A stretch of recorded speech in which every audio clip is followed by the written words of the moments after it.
How Verena sent victuals unto Apuleius, and how he talked with Milo of Diaphanes, and how he lay with Photis. When noon was come, Verena sent to me a fat pig, 5 hennes, and a flagon of old wine. Then I called Photis and said, Behold how Bacchus the egger and stirrer of Venere doth offer himself of his own accord. Let us therefore drink up this wine, that we may prepare ourselves and get us courage against Soon, for Venus wanteth no other provision than this, that the lamp may be all the night replenished with oil, and the cups with wine.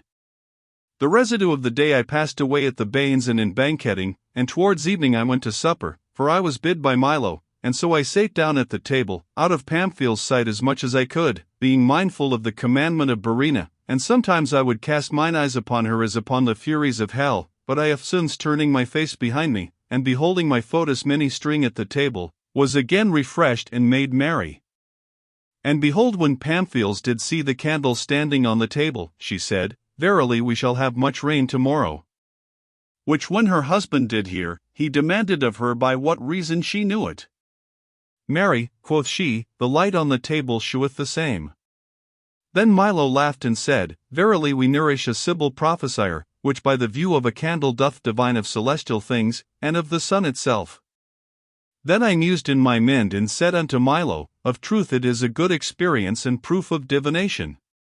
Neither is it any marvel, for although this light is but a small light, and made by the hands of men, yet hath it a remembrance of that great and heavenly light, as of his parent, and doth shew unto us what will happen in the skies above.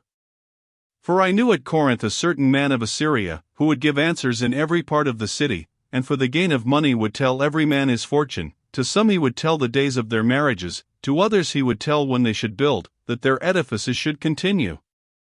To others, when they should best go about their affairs.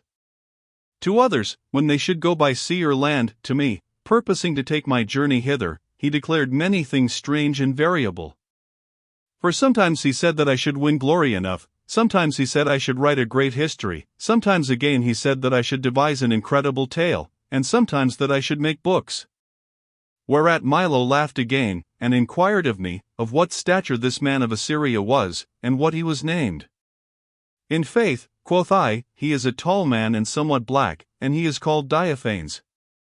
Then said Milo, the same is he and no other, who semblably hath declared many things hereunto us, whereby he got and obtained great substance and treasure. But the poor miser fell at length into the hands of unpitiful and cruel fortune, for being on a day amongst a great assembly of people, to tell the simple sort their fortune, a certain cobbler came unto him, and desired him to tell when it should be best for him to take his voyage, the which he promised to do. The cobbler opened his purse and told 100 pence to him for his pains. Whereupon came a certain young gentleman and took Diaphanes by the garment. Then he turning himself, embraced and kissed him, and desired the gentleman, who was one of his acquaintance, to sit down by him, and Diaphanes being astonished with this sudden change, forgot what he was doing, and said, O dear friend, you are heartily welcome. I pray you, when arrived you into these parts? Then answered he, I will tell you soon, but brother, I pray you tell me of your coming from the isle of Euboea, and how you sped by the way.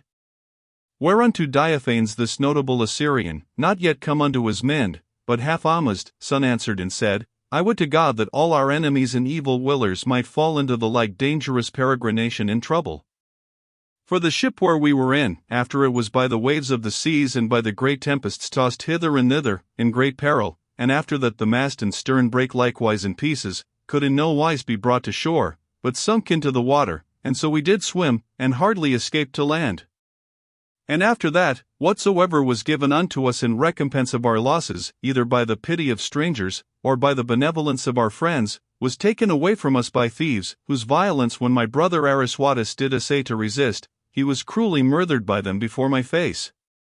These things when he had sadly declared, the cobbler took up his money again which he had told out to pay for the telling of his fortune, and ran away. The Diaphanes coming to himself perceived what he had done, and we all that stood by laughed greatly. But that, quoth Milo, which Diaphanes did tell unto you, Lucius, that you should be happy and have a prosperous journey, was only true. Thus Milo reasoned with me. But I was not a little sorry that I had trained him into such a vein of talka, that I lost a good part of the night, and the sweet pleasure thereof. But at length I boldly said to Milo, let Diophanes fare well with his evil fortune, and get again that which he lost by sea and land, for I verily do yet feel the weariness of my travel, whereof I pray you pardon me, and give me license to depart to bed. Wherewithal I rose up and went unto my chamber, where I found all things finely prepared. And the children's bed, because they should not hear what we did in the night, was removed far off without the chamber door.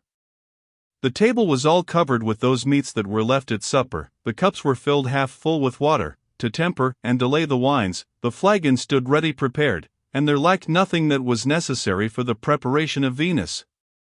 And when I was entreing into the bed, behold my Photis, who had brought her mistress to bed, came in and gave me roses and flowers which she had in her apron, and some she threw about the bed, and kissed me sweetly, and tied a garland about my head, and bespread the chamber with the residue.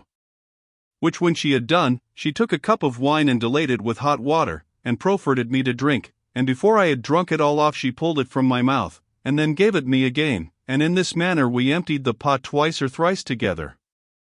Thus when I had well replenished myself with wine, and was now ready unto venery not only in men but also in body, I removed my clothes, and shewing to Photis my great impatiency I said, O my sweetheart, take pity upon me and help me, for as you see I am now prepared unto the battle, which you yourself did appoint.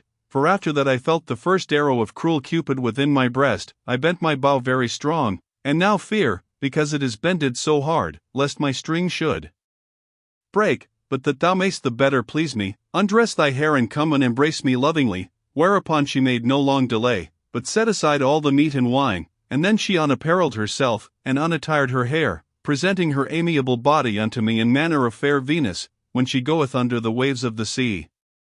Now, quoth she, is come the hour of justing, now is come the time of war, wherefore shew thyself like unto a man, for I will not retire, I will not fly the field. See then thou be valiant, see thou be courageous, since there is no time appointed when our skirmish shall cease. In saying these words she came to me to bed, and embraced me sweetly, and so we passed all the night in pastime and pleasure, and never slept until it was day, but we would eftsoons refresh our weariness, and provoke our pleasure, and renew our venery by drinking of wine.